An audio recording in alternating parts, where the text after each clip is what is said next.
남과 북을 잇던 관문, 은평.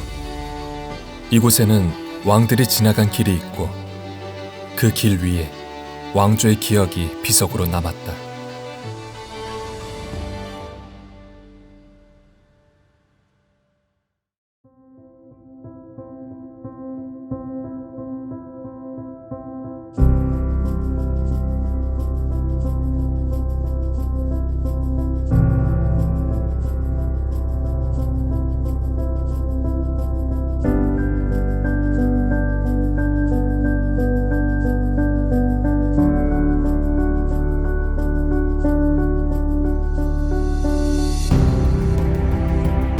조용한 축택가 한편에 높은 담장으로 둘러싸인 공간. 조선시대 어떤 한 왕족이 권력의 눈을 피해 숨죽여 살던 시절을, 그리고 반정을 통해 새로운 국왕으로 등극하던 순간을 기억하는 비석이 남아있다. 교수님, 주택가 한복판에 보물이 숨어 있네요. 네, 이 비석의 정식 명칭은 서울 인조별서 6.22라고 합니다. 이 비석을 이해하려면 조선의 제16대 임금 인조가 왕이 되기 전에, 즉 광해군 정권의 말기로 돌아가야 되는데요.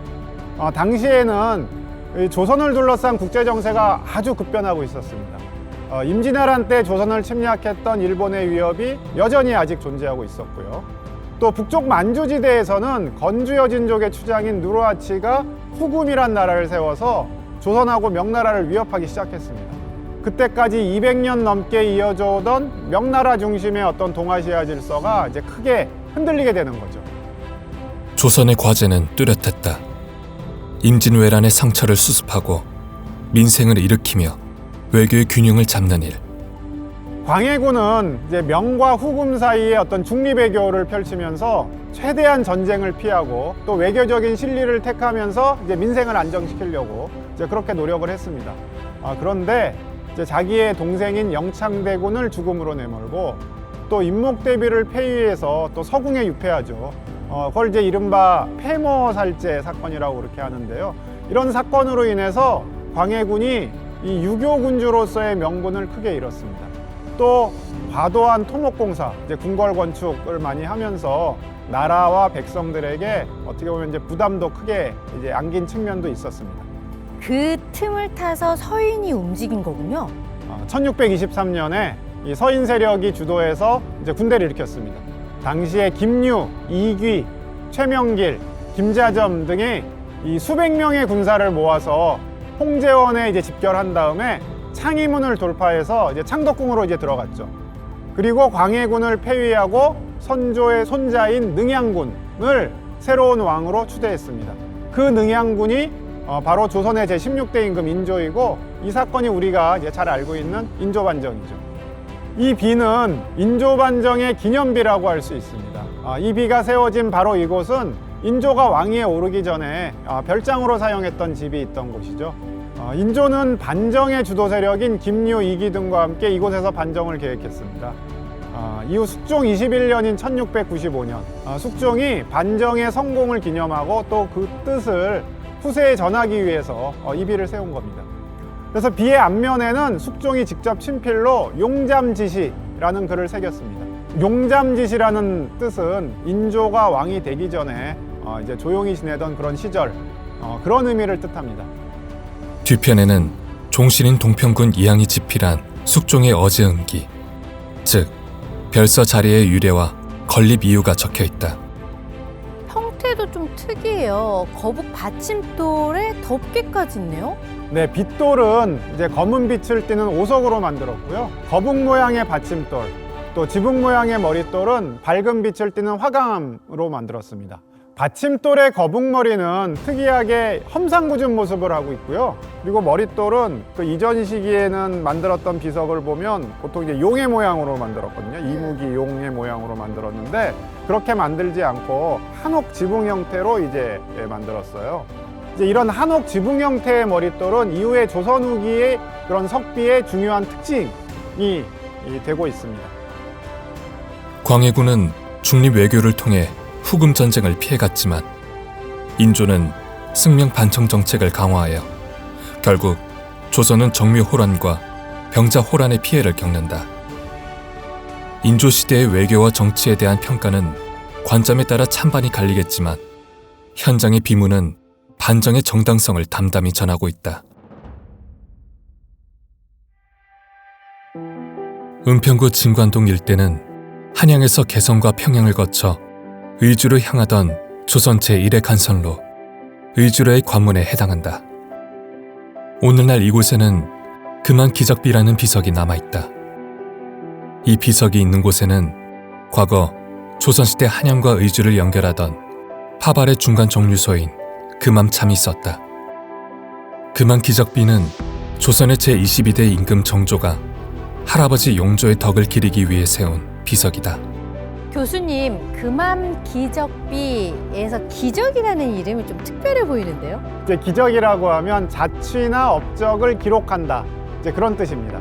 금암기적비는 정조 5년 1781년에 정조가 친히 자기의 증조 할아버지인 숙종의 능인 명릉을 참배하고 돌아오는 길에 이곳에서 있었던 자기 할아버지 영조의 그런 이제 옛 일을 떠올리면서 이제 친히 글을 지었는데요. 이 비는 그때 지은 그 글의 내용을 새겨서 만든 그런 비죠. 어떤 일이 있었던 건가요? 네, 영조가 이제 왕자인 연인군으로 있었거든요. 이제 당시에는 자기 아버지인 숙종의 탄신일을 맞아서 이제 숙종의 그 능인 명릉을 이제 참배하고 돌아왔죠. 돌아오는 길에 여기 이제 금암참에서 머물게 됐어요. 이제 그런데 이 주변에서 도둑이 이제 소를 훔쳤어요. 네. 도둑이 여기 덕수천, 지금 이제 창릉천인데요. 여기를 건너다가 붙잡혔습니다. 이제 영조가 이제 그 소식을 들었죠. 그때 이제 영조가 금암참의 장교한테 흉년이라서 이제 굶주렸으니까 이렇게 소를 훔친 거다. 뭐 소 훔친 거는 이제 잘못한 일이지만 네. 선처해라. 이렇게 이제 지시를 내리거든요. 그리고 이제 다음 날 새벽에 이제 궁에 영조가 들어갔습니다. 형인 경종이 자신을 세제로 책봉했다. 그런 이제 소식을 듣게 됩니다. 이제 정조가 당시에 이곳에서 그때 일을 이제 생각한 거죠. 영조가 50년 넘게 선정을 베풀 수 있게 되었다. 이제 그런 내용을 바로 이 비석에 이제 새긴 것입니다. 자, 결국 이 두 비석은 모두 인조와 영조의 즉위가 정당했음을 새겼다는 공통점을 지니네요. 네, 맞습니다. 한마디로 통치의 정당성을 새긴 그런 증거물이다. 이렇게 할 수 있겠죠. 인조별서 유기비에서는 인조반정의 정당성을 밝힌 거고요. 또 금암기적비에서는 영조의 그런 너그러움이 결국 영조가 왕위에 올라서 선정을 베푸는 중요한 계기가 되었다. 이제 그런 점을 밝힌 거죠. 시대는 흘렀고 풍경은 바뀌었다. 그때의 흔적은 희미해졌지만 두 비석은 남아 왕조의 기억을 전한다. 고려시대 이곳은 개경과 한강 이남을 잇는 교통요지였다. 고려 중기 숙종 때 삼각산 아래 오늘날 서울 중심부의 남경이 건설되자 이곳을 지나는 사람과 물자는 더욱 늘어났다. 확실히 길의 도시네요. 남쪽도 북쪽도 이 길로 이렇게 만나는 거잖아요? 이 고려 때는 이제 삼천사, 또 진관사, 이제 그런 절들, 사찰들이 여러 존재했고요. 조선이 세워진 후에도 이 일대는 불교나 유교 문화가 공존했던 수도 한성의 서북 관문이었습니다. 고려를 대신한 조선 왕조는 옛 고려의 남경 자리에 한양 도읍을 건설하였다.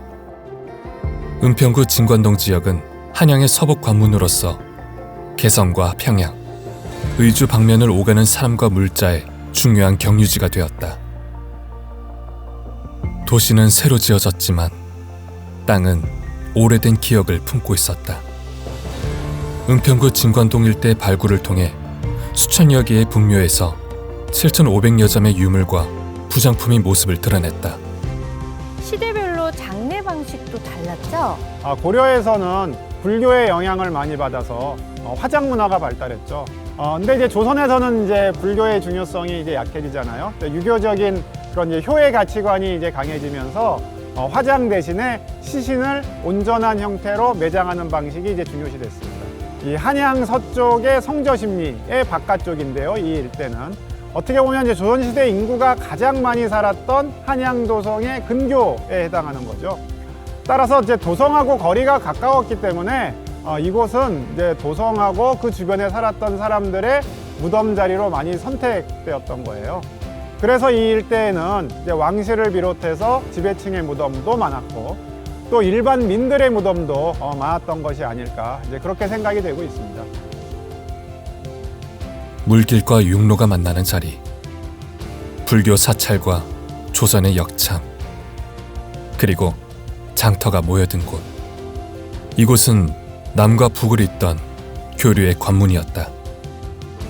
결국 왕래와 교류의 공간이었겠네요. 국왕의 행차도 있었고요. 또 중국으로 오가는 사신이 있었고 또 나라의 중요한 정보를 전달하는 파발도 있었고 또 나아가서 생계와 산업을 위해서 또 많은 이제 일반민들이 또 여기를 다니지 않았겠습니까? 맞아요. 시대에 따라서 각계각층의 사람들이 오갔던 그런 흔적이 남아있는 곳이 바로 이곳입니다. 한양에서 우주까지 이어지던 길이었는데 언젠가 다시 북쪽까지 이어지는 날이 오면 좋겠네요. 네, 머지않은 날에 그런 시기가 꼭 올 거라고 생각합니다. 네. 남과 북이 스치던 교류의 공간, 고려시대 남경과 조선시대 한양의 관문, 그리고 오늘날에는 많은 인구가 밀집해 있는 생활도시. 여기서 다시 이어질 길을 그려본다.